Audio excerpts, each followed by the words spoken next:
ধীরে ধীরে পুরানো রূপে ফিরছে মাইলস্টোন। নবম ও দশম শ্রেণীর পর এবার শুরু হলো কলেজ শাখার ক্লাস। শিক্ষার্থীদের স্বাভাবিক পরিবেশ নিশ্চিতে কর্তৃপক্ষের নানা উদ্যোগ। রাজনৈতিক ব্যানারে প্রথম মাঠে নামে বাম দলগুলো। দাবি নেতাদের ঝিমিয়ে পড়া আন্দোলনে নতুন মাত্রা যোগ করে 2 আগস্টের দ্রোহযাত্রা। বিভিন্ন সময় দেখি যে এখানে পোলাপাইন বসে থাকে, বাজে পোলাপাইনগুলো রাত্রে অনেক সময় লাইট জ্বলে, অনেক সময় জ্বলে না। নাটবল্টু খুলে নিয়ে যাচ্ছে দুর্বৃত্তরা। বাড়ছে দুর্ঘটনার ঝুঁকি। বেহাল দশা 700 কোটি টাকার বহদ্দরহাট ফ্লাইওভারের রক্ষণাবেক্ষণের কমিটি গঠন করে দায় সারছে চসিক। এবং গাজার ত্রাণ কেন্দ্র এখন মরণ ফাঁদ। ইসরায়েলি বর্বরতায় আরো 92 ফিলিস্তিনির মৃত্যু। বাদ যাচ্ছে না রেড ক্রস কর্মীরাও। দায় নিতে নারাজ তেল আবিব।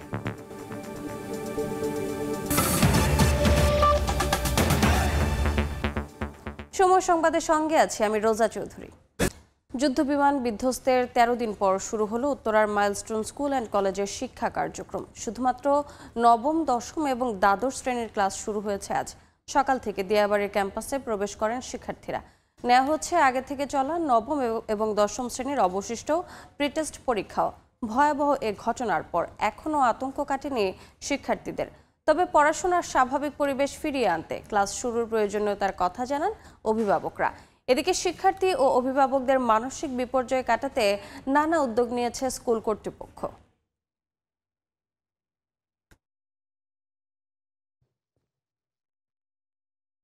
যারা সাথে ছিল তারা তো ট্রমাটাইজ অবস্থা আছে, আর এখন আমরা যারা দূর থেকে দেখছি তারা এখনো নর্মাল হয়ে উঠতে পারতেছি না আর কি। প্রায় 11 বছর হচ্ছে মাইলস্টোনে আমি আছি, এইরকম দৃশ্য কখনো দেখিনি। আর আজকে সেকেন্ড দিন, আজকে সবকিছু শুরু হবে, এক্সাম হবে। আমরা মত বিনিময় করব, তাদের মানসিক অবস্থাটা দেখব, তারা ক্লাসের জন্য কতটুকু উপযুক্ত অবস্থায় আছে। এই মুহূর্তে মাইলস্টোন ক্যাম্পাসের সামনে আছেন সহকর্মী তোহা খান তামিম। সরাসরি যাচ্ছি তার কাছে।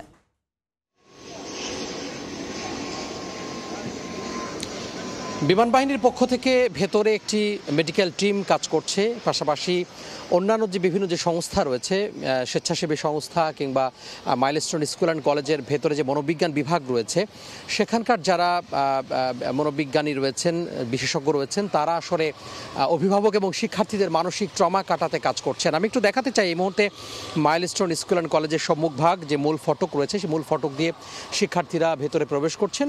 সব শিক্ষার্থী কিন্তু এখানে নবম, দশম এবং দ্বাদশ শ্রেণীর শিক্ষার্থী। নবম শ্রেণীর এবং দশম শ্রেণীর যেই অবশিষ্ট পরীক্ষা ছিল, সেই পরীক্ষা মূলত আজকে নেওয়া হচ্ছে। পাশাপাশি দ্বাদশ শ্রেণীর যে আংশিক শিক্ষা কার্যক্রম, সেটি আসলে আজ থেকে শুরু হয়েছে।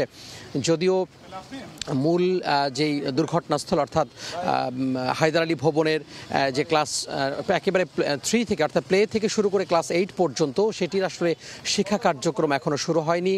যারা শিক্ষক রয়েছেন তাদের সাথে কথা বলেছিলাম, তারা বলছেন যে এখনও সেটি বাকি রয়েছে। যদিও আগামী 5 তারিখ অর্থাৎ আগামীকাল পর্যন্ত এটি বন্ধ ঘোষণা করা হয়েছে, সেটি বাড়তে পারে। অর্থাৎ সহসায় যে শিক্ষা কার্যক্রম সেটি শুরু হচ্ছে না স্কুল বিভাগের। একটি বিষয় বলে রাখি, সেটি হচ্ছে এখন পর্যন্ত শিক্ষার্থীদের যে মানসিক অস্থিরতা কিংবা এত বড় একটি ঘটনা, সেই ঘটনার পরে খুব স্বাভাবিকভাবেই অভিভাবক এবং শিক্ষার্থীরা তারা মোটেও কিন্তু এখনও প্রস্তুত নয়। যদিও অনেক অভিভাবক চাচ্ছেন যে ক্লাস শুরু হোক, কিংবা অংশ কিন্তু যারা মানসিকভাবে প্রস্তুত নয়। সব মিলিয়ে অবকাঠামোগত যে সমস্যা সেটি রয়েছে। যে ভবন ক্ষতিগ্রস্ত হয়েছে সেই ভবনটি সংস্কার করা হবে কিনা, কিংবা সেখানে কোনো স্মৃতিস্তম্ভ নির্মাণ করা হবে কিনা, কিংবা সেটি আসলে ভেঙে নতুন কোনো ভবন নির্মাণ করে সেখানে শিক্ষা কার্যক্রম চালানো হবে কিনা, সব এই প্রশ্নের জন্ম দিয়েছে। সেই প্রশ্নের উত্তর কিন্তু খোঁজা জরুরি। এবং যারা এখানে স্কুল কর্তৃপক্ষ রয়েছেন তারাও বলছেন যে তারাও আসলে এই প্রশ্নগুলোর উত্তরে আসলে তারা মতামতে পৌঁছাতে পারেননি, বিধায় এখন পর্যন্ত স্কুল বিভাগের যে কার্যক্রম সেটি শুরু হওয়ার জন্য যথেষ্ট সময় সাপেক্ষ ব্যাপার এবং এখনও সেই সিদ্ধান্ত হয়নি। তো আজ থেকে শুরু হলো কলেজ শাখার যে কার্যক্রম। মোটামুটি শিক্ষার্থীরা আসছেন এবং তারা বলছেন যে ভবিষ্যতের দিকে তাকিয়ে পড়াশোনার যে স্বাভাবিক প্রক্রিয়া সেটি আসলে শুরু করা দরকার। এই ছিল মাইলস্টোন স্কুল অ্যান্ড কলেজের সামনে থেকে আমার হাতে সব শেষ। সরাসরি যুক্ত ছিলাম মাইলস্টোন স্কুল অ্যান্ড কলেজে। জুলাই আন্দোলনে বৈষম্য বিরোধী ছাত্র আন্দোলনের ব্যানারেই যোগ দিয়েছিল গণতন্ত্রের পক্ষের বাম দলগুলো। নেতারা বলছেন এক দফার চূড়ান্ত রূপ দিতে বিশেষ ভূমিকা রাখে বাম নেতৃত্বের দ্রোহযাত্রা কর্মসূচি। সিপিবির সাধারণ সম্পাদকের দাবি, আন্দোলনে সিপিবির 4 কর্মী শহীদ হয়েছেন, আহত শতাধিক। 16 জুলাই আবু সাঈদের মৃত্যুর খবর জানার পরপরই প্রেস ক্লাব থেকে রাজনৈতিক দল হিসেবে প্রথম তারা মিছিল বের করেন। সানভীর রুপলের রিপোর্ট।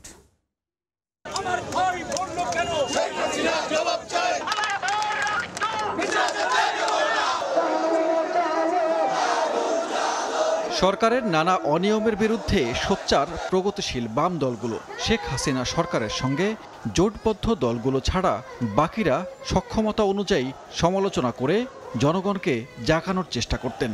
24 জুলাইয়ের শুরুতে কোটা আন্দোলন সহ সরকারের দুর্নীতি দুঃশাসনের বিরুদ্ধে ঐক্যবদ্ধ হয় বাম দলগুলো। এরই ধারাবাহিকতায় 16 জুলাই দুদকের সামনে কর্মসূচি ঘোষণা করে বাম জোট। তবে আবু সাঈদের মৃত্যুর খবরে ফুঁসে ওঠা ক্ষোভে দুদকের সামনের কর্মসূচি বাদ দিয়ে প্রেস ক্লাবের সামনে প্রতিবাদ মিছিল করেন তারা। 17 জুলাই মিছিল সমাবেশ করে সিপিবি। 18 জুলাই শুধু ঢাকা নয়, ঢাকার বাইরেও আন্দোলনে সরব দেখা যায় বাম দলকে। 19 জুলাই প্রেস ক্লাবের সামনে গণতন্ত্র মঞ্চের ব্যানারে মিছিল ও সমাবেশের ডাক দেয় সিপিবি, বিপ্লবী ওয়ার্কার্স পার্টি, গণসংহতি আন্দোলন সহ অন্যান্য দল। আন্দোলনে সব হত্যার দায় সরকারকে নিতে হবে এই দাবি করে মিছিল নিয়ে প্রেস ক্লাবের সামনে থেকে পল্টনের দিকে যেতে চায়। কিছুদূর যাওয়ার পরেই বাধা দেয় পুলিশ, বাধে সংঘর্ষ। ধারাবাহিকভাবে এই স্বৈরতন্ত্র বিরোধী, এই ফ্যাসিবাদ বিরোধী লড়াইয়ে আমরা তো বরাবরই সামনের কাতারে। বিপ্লবী ওয়ার্কার্স পার্টি এই আন্দোলন তো শেষ রক্তবিন্দু দিয়েও তো আমরা চেষ্টা করেছি ভূমিকা পালন করবার জন্য। 16 জুলাই এবং আমার জানা মতে এটাই ছিল প্রথম রাজনৈতিক দল এবং তার ঐক্যবদ্ধ প্ল্যাটফর্মের প্রথম বিক্ষোভ। এভাবেই ধারাবাহিকভাবে অব্যাহত আন্দোলনে যোগ দেয় বাম দলগুলো। সারা দেশ থেকে খবর আসে প্রতিদিনই বাড়ছে মৃত্যুর মিছিল, আহতরা কাতরাচ্ছে হাসপাতালে। 26 জুলাই নিহতদের স্মরণ ও বিচার চেয়ে মিছিল করে প্রগতিশীল দলগুলো। জুলাইয়ের দিন যত গড়ায় আন্দোলনের দানা বাঁধা ক্ষোভ ছড়িয়ে পড়ে দাবানলের মতো। 30 জুলাই জিপিওর সামনে সিপিবির সাংস্কৃতিক সংগঠনের প্রতিবাদী গানের মিছিলে সবাইকে যোগ দেওয়ার আহ্বান জানানো হয়। পুরো জিপিও এবং আশপাশের রাস্তা বিভিন্ন শ্রেণী পেশার মানুষের প্রতিবাদী গানের মঞ্চ হয়ে ওঠে। 1 আগস্ট সম্মিলিত সাংস্কৃতিক জোট শাহবাগে মানববন্ধন ও সমাবেশ করে। আন্দোলন দমাতে বাড়তে থাকে দমন পীড়ন, গুলি, গণগ্রেফতার, কারফিউ। বৈষম্য বিরোধী আন্দোলনের গোপনে পাঠানো 9 দফা কর্মসূচিও গণমাধ্যমের হাত ধরে মানুষের কাছে পৌঁছে। তবে জুলাইয়ের শেষ দিকে পুরো দেশে ছড়িয়ে পড়া আন্দোলনের কেন্দ্রবিন্দু ঢাকা কিছুটা ঝিমিয়ে পড়ে। তখনই 2 আগস্ট বিক্ষুব্ধ নাগরিক সমাজের ব্যানারে ডাক আসে গ্রহযাত্রার। তারাই হত্যাকাণ্ডের বিচার করবেন না, কারণ তারা নিজেরাই হত্যাকারী। আপনি হত্যাকারীর কাছে কি করে হত্যা চাইবেন? গ্রহযাত্রায় মূলত বাম সমর্থক শিক্ষক, রাজনীতিক, ছাত্র, সাংস্কৃতিক কর্মীরা সামনে থেকে নেতৃত্ব দেন। প্রেস ক্লাব থেকে শহীদ মিনার এই যাত্রায় সুশীল সমাজের প্রতিনিধিরা হত্যার বিচারের দাবির সঙ্গে জুড়ে দেন রাষ্ট্র কাঠামো নির্মাণের 9 দফা দাবি। অঘোষিতভাবে এখান থেকে সরকার পতনের 1 দফার দিকে এগিয়ে যায়। শতাধিক আহতের তালিকা এখন আমাদের সারা দেশ জুড়ে আছে। মৃত্যু ওই যে বললাম 4 জন তো কমিউনিস্ট পার্টির। গণতান্ত্রিক বৈষম্যহীন সমাজ গড়ে তোলা না পর্যন্ত এই সংগ্রাম অব্যাহত আমরা রাখব। সমস্ত বাম প্রগতিশীল শক্তি যদি একক একটা মঞ্চ গঠন করতে পারত, মোর্চা গঠন করতে পারত, গোটা অভ্যুত্থানে তারা প্রায় একটা নেতৃত্বদায়ী তারা ভূমিকা পালন করতে পারতেন। সেই সুযোগটা কিছুটা তো বিনষ্ট হয়েছে।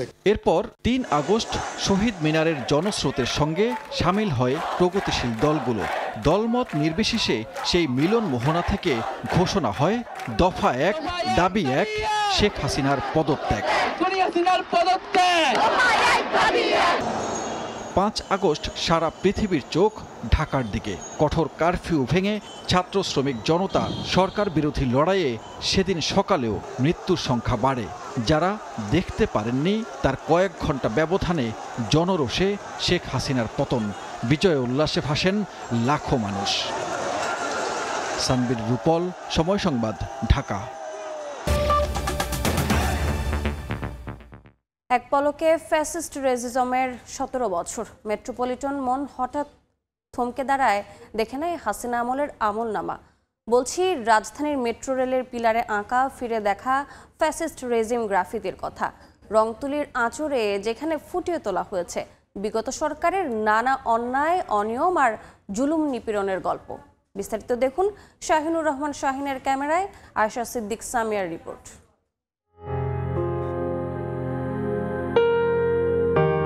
বুয়েট শিক্ষার্থী আবরারের কথা মনে আছে নিশ্চয়ই। এই শহর জানে বিশ্বজিৎ দাসের কথাও।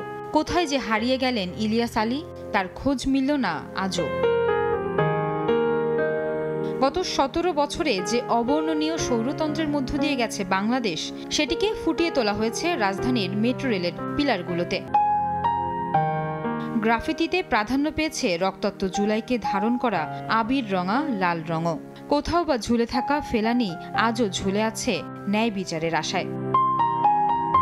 এসব পিলার দেখে পথের মাঝে পা থমকে যায় পথিকের। ফ্যাসিস্ট আওয়ামী লীগের সময় আমরা অনেক কিছুই বইয়ের পাঠ্য বইয়ের মাধ্যমে আমরা জানতে পারিনি, যার অনেক কিছুগুলো এখন আমরা এগুলোর মাধ্যমে দেখতে পাচ্ছি।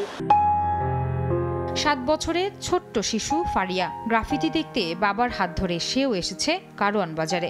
আমার মনে হচ্ছে আমি এখন একটা দেখছি। পিলারগুলোতে এরকম কিছু তুলে ধরা হয়েছে, আমার মতন যুব সমাজ তারা বুঝতে পারতেছে কি হয়ে গেছিল দেশের ভিতরে। ইট কংক্রিটের এ শহরে এই গ্রাফিতিগুলোই যেন এক টুকরো বাংলাদেশ, ঐতিহাসিক জুলাইয়ে ফেরার উপলক্ষ। গ্রাফিতিগুলা যতদিন থাকবে সবার মনে থাকবে যে ফ্যাসিস্ট কোন সরকারই এই দেশে টিকে থাকতে পারবে না। ঢাকা উত্তর সিটি কর্পোরেশনের উদ্যোগে ঢাকা বিশ্ববিদ্যালয়ের চারুকলার শিক্ষার্থীদের রংতুলিতে আঁকা হয়েছে এসব শিল্পকর্ম। কর্তৃপক্ষ বলছে সব বয়সীদের কথা মাথায় রেখেই চলছে গ্রাফিতি আঁকার কাজ। ফ্যাসিবাদের যে ধরন, এইটা নতুন জেনারেশন, বর্তমান জেনারেশন এবং অতীতের জেনারেশনের বারবার মনে করিয়ে দেওয়া লাগবে, না হলে ফ্যাসিবাদটাকে কিংবা ফ্যাসিজমটাকে আমরা ঠিকমতো বুঝবো না। আগামী শাসকেরা যেন 24শে জুলাই থেকে শিক্ষা নিয়ে দেশ পরিচালনা করেন, সেটিও আশা করেন উদ্যোক্তারা। এই নতুন গ্রাফিতিগুলো যেমন বিগত সরকারের দুঃশাসনের বাস্তব দলিল, তেমনি আগামীর বাংলাদেশের জন্য এসব শিক্ষণীয় বিষয় বটে। আয়েশা সিদ্দিক সামিয়া, সময় সংবাদ, ঢাকা। সুষ্ঠু রক্ষণাবেক্ষণের অভাবে বেহাল দশা 700 কোটি টাকা ব্যয়ে নির্মিত চট্টগ্রামের বহদ্দরহাট টু লালখান বাজার ফ্লাইওভারের নাটবল্টু খুলে নিয়ে যাচ্ছে দুর্বৃত্তরা, বাড়ছে দুর্ঘটনার ঝুঁকি। উপড়ে ফেলছে নিচের সৌন্দর্য বর্ধনের 90,000 গাছ। সিডিএ বলছে রক্ষণাবেক্ষণের দায়িত্ব সিটি কর্পোরেশনের, তবে সিটি কর্পোরেশন বলছে তদারকির জন্য করা হয়েছে আলাদা কমিটি। আশরাফুল আলম মামুনের ক্যামেরায় শফিকুল আলমের প্রতিবেদন। 700 কোটি টাকায় নির্মিত বহদ্দরহাট লালখান বাজার ফ্লাইওভার এখন অভিভাবকহীন ও বেহাল দশা। গার্ডারের সঙ্গে সংযুক্ত তার দুর্বৃত্তরা কেটে নেই আগেই। স্টিল গার্ডার থেকে নাট বল্টু পাইপও খুলে নিয়ে গেছে দুর্বৃত্তরা, যেখানে সেখানে পানি আর ময়লার আবর্জনার স্তূপ, উপরে খুপড়ি করে মাদকসেবীদের আস্তানা। বিভিন্ন সময় দেখি যে এখানে পোলাপাইন বসে থাকে, বাজে পোলাপাইনগুলো। পুরো ফ্লাইওভারে এতটুকু পানি, এই ফ্লাইওভার থেকে ওই ফ্লাইওভারে বাসের পানি পড়তেছে ওই ফ্লাইওভারে গিয়ে। 2019 সালে 15 কোটি টাকা ব্যয়ে করে সৌন্দর্যবর্ধনের কাজ। রক্ষণাবেক্ষণ ও তদারকির অভাবে মুরাদপুর থেকে 2 নম্বর গেট পর্যন্ত লোহার নিরাপত্তা বেষ্টনী খুলে নিয়ে গেছে দুর্বৃত্তরা। সিডিএ বলছে রক্ষণাবেক্ষণের দায়িত্ব সিটি কর্পোরেশনের। ম্যানুয়াল এবং সমস্ত কিছু সিটি কর্পোরেশনের কাছে হ্যান্ড ওভার করা আছে। সিটি কর্পোরেশন এগুলো সংরক্ষণ করবে, তবে সিডিএর কাছে যদি কোনো সহায়তা চায় অবশ্যই তো সিডিএ সেই ব্যাপারে সহায়তা করবে। এদিকে সিটি কর্পোরেশন বলছে তদারকি ও কিশোর গ্যাংয়ের চুরি ঠেকাতে করা হয়েছে আলাদা কমিটি। এই ফ্লাইওভারটি যাতে আপনার নিরাপত্তা জনিত কোনো কিছু বিঘ্নিত না হয় সেটার দেখভাল করছে। 2014 সালে মুরাদপুর থেকে লালখান বাজার পর্যন্ত 4 কিলোমিটার ফ্লাইওভারটি নির্মাণ শুরুর পর 2017 সালে যান চলাচল চালু হয়। বর্তমানে দিনে 80,000-এর মতো যানবাহন চলাচল করে। নতুন প্রকল্প গ্রহণে যতটা আগ্রহী, পুরাতন প্রকল্প তদারকিতে ততটা অনীহা সরকারি সংস্থাগুলো, যার জ্বলন্ত উদাহরণ এই নাজুক ফ্লাইওভার। এরকম তদারকির অভাবে ধীরে ধীরে গুরুত্বহীন হয়ে পড়ে সরকারের বড় মেগা প্রকল্পগুলো। শফিকুল আলম, সময় সংবাদ। সাভারে কাভার্ড ভ্যানের নিচে অটোরিকশা চাপা পড়ে নারী ও শিশুসহ 3 জন নিহত হয়েছেন। আহত হয়েছেন আরও একজন। পুলিশ জানায় রোববার রাতে আশুলিয়ার নবীনগর চন্দ্রা মহাসড়কের বাইপাইল কেন্দ্রীয় মসজিদ সংলগ্ন এলাকা দিয়ে একটি অটোরিকশা উল্টো পথে ঢাকা ইপিজেডের দিকে যাচ্ছিল। এ সময় সড়কের গর্তে পড়ে অটোরিকশা উল্টে পাশে দিয়ে যাওয়া কাভার্ড ভ্যানের নিচে পড়ে যায়। ঘটনাস্থলে একজন নিহত হয়। পরে রিকশা চালক ও শিশুসহ 3 জনকে গুরুতর অবস্থায় উদ্ধার করে হাসপাতালে নেওয়া হলে চিকিৎসক আরও 2 জনকে মৃত ঘোষণা করেন। 3 দফা দাবিতে সুনামগঞ্জে পরিবহন শ্রমিকদের কর্মবিরতি চলছে। এতে সিলেটের সঙ্গে বাস চলাচল বন্ধ রয়েছে। সকাল থেকে শহরের মল্লিকপুর কেন্দ্রীয় টার্মিনাল থেকে কোনো বাস ছেড়ে যায়নি। বাধ্য হয়ে সিএনজি চালিত অটোরিকশায় গন্তব্যে যাচ্ছেন যাত্রীরা। গুনতে হচ্ছে বাড়তি টাকা। রোববার ভাড়া নিয়ে শিক্ষার্থীদের সঙ্গে পরিবহন শ্রমিকদের বাকবিতণ্ডা হয়। এরই জেরে আজ অনির্দিষ্টকালের কর্মবিরতি দেন শ্রমিকরা। পাশাপাশি নির্যাতনকারীদের শাস্তি, গাড়ি চালকের জামিন মঞ্জুর সহ 3 দফা দাবি জানান তারা। দেখছেন সময় সংবাদ। বরিশালে নদ নদী দখলের হিড়িক পড়েছে। প্রভাবশালীদের পাশাপাশি তীরবর্তী অনেকের নদীর সম্পত্তি দখল করেছে। এতে নদীর স্বাভাবিক গতি প্রকৃতিও পরিবর্তন হচ্ছে। অভিযোগ উঠেছে এ নিয়ে প্রশাসন নির্বিকার। তবে বিআইডব্লিউটিএ বলছে বর্তমান জরিপ শেষে শুরু হবে উচ্ছেদ অভিযান। অপূর্ব অপুর রিপোর্ট। দখল ও দূষণে ছোট হয়ে আসছে কীর্তনখোলা নদী। বিশেষ করে বরিশাল বিশ্ববিদ্যালয়ের সংলগ্ন দপদপিয়া এবং চরবাড়িয়ায় নির্মিত শহর রক্ষা বাঁধের 2 পাশে দখলের যেন হিড়িক পড়েছে।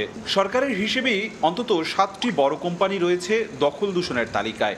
অপশনের কোম্পানি হলে ক্ষমতাশালী লোক, এরা প্রতি বছর এই চর দখল দিতে আছে। নদী পুরোটা বড় হয়ে গেছে, নদীর পানি গতিও চাপ কমে যাইতেছে, অনেক জাহাজ টলার সব বাইজে পড়ে। বিআইডব্লিউটি এর দাবি তাদের জরিপ কাজ শেষ হলেই পুরোদমে শুরু হবে উচ্ছেদ অভিযান। নদীর সীমানার জরিপটা চলছে, এই সীমানার জরিপটা শেষ হলে আমরা বলতে পারবো যে নদীর জায়গা কতটুকু দখল হয়েছে। এদিকে পিরিজপুরে 1 ডজনের বেশি নদী থাকলেও অবৈধ দখল ও ব্রিজ নির্মাণের ফলে হারিয়েছে নাব্য। যেখানে আমি দাঁড়ানো আছি এই জায়গাটাও নদী ছিল, এখন এই নদীতে স্রোত বলগে কিছু নাই। কীর্তনখোলায় 320 জন অবৈধ দখলদারের একটি খসড়া তালিকা তৈরি করেছে বিআইডব্লিউটিএ। এখন আমরা প্রশাসন যে রিয়াকশন যেটা করি সেটা বাস্তবে রূপ নিতে পারছি। বিভাগীয় কমিশনারের কার্যালয়ের অপর এক তালিকায় বরিশালে কীর্তনখোলায় পটুয়াখালী নদীতে 355 জন, ভোলার জাঙ্গালিয়া নদীতে 35 জন, পিরিজপুরের বেলুয়া নদীতে 88 জন, বরগুনার পায়রায় 110 জন এবং ঝালকাঠির ধানসিঁড়ি নদীতে 23 জন দখলদারের তালিকা করেছে। অপূর্ব অপু, সময় সংবাদ, বরিশাল। দেখছেন সময় সংবাদ। এবারে দেশের বাইরের খবর। গাজায় ইসরায়েলি হামলায় একদিনে নিহত হয়েছেন 92 ফিলিস্তিনি, যাদের ভেতর 56 জন মারা গেছেন ত্রাণ সংগ্রহ করতে গিয়ে। একই দিন খান ইউনিসে অবস্থিত ফিলিস্তিনের রেড ক্রিসেন্ট সোসাইটির একটি ভবনে হামলায় নিহত হয়েছেন আন্তর্জাতিক রেড ক্রসের কর্মীও। রেড ক্রস এক বিবৃতিতে জানায়, এই ঘটনার কোনো ব্যাখ্যা হতে পারে না, এটি সম্পূর্ণ অগ্রহণযোগ্য। এসব ঘটনার দায় এড়িয়ে উল্টো জাতিসংঘকেই দোষারোপ করছে তেল আবিব। এদিকে গাজা কর্তৃপক্ষের অভিযোগ, পরিকল্পিত দুর্ভিক্ষ সৃষ্টির জন্য 22,000 ট্রাক ত্রাণ আটকে রাখা হয়েছে। চেয়ারম্যান নাজমুল আবেদিন ফাহিম তিনি আরও জানান, স্পোর্টিং উইকেটের কারণেই নেদারল্যান্ডসের বিপক্ষে সব ম্যাচ সিলেটে আয়োজনের সিদ্ধান্ত নিয়েছে বিসিবি। ঢাকায় ক্যাম্প শুরু হয়ে যাবে 6 তারিখেই, সবাই আসবে, ফিটনেস দিয়ে শুরু হবে, তারপর কোচরা চলে আসবে 11, 12, 13 এরকম সময়ের মধ্যে কোচরা আসলে আসা শুরু করবে। কোচরা আসলে তারপর স্কিলের কাজ শুরু হবে এখানে। আমাদের এখানে বেস্ট পসিবল উইকেট খুব সম্ভবত সিলেটে হয়, যেখানে একটু রান হয়। টি-20তে দরকার এমন উইকেট দরকার যেখানে রান হবে। তো আমাদের বাংলাদেশের মধ্যে বোধহয় এই মুহূর্তে সিলেটই সেই জায়গাটা, তো আমরা চেষ্টা করবো সিলেটই সেই খেলাগুলো জিতে। সময় সংবাদের শীর্ষ সংবাদগুলো জানিয়ে দিচ্ছি আরেকবার।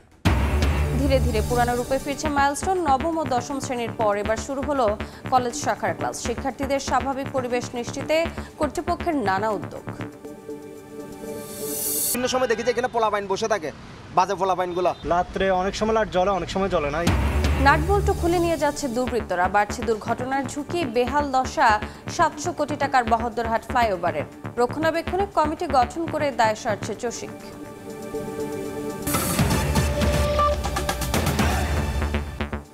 এই ছিল সময় সংবাদে, সঙ্গে থাকুন সময়ের।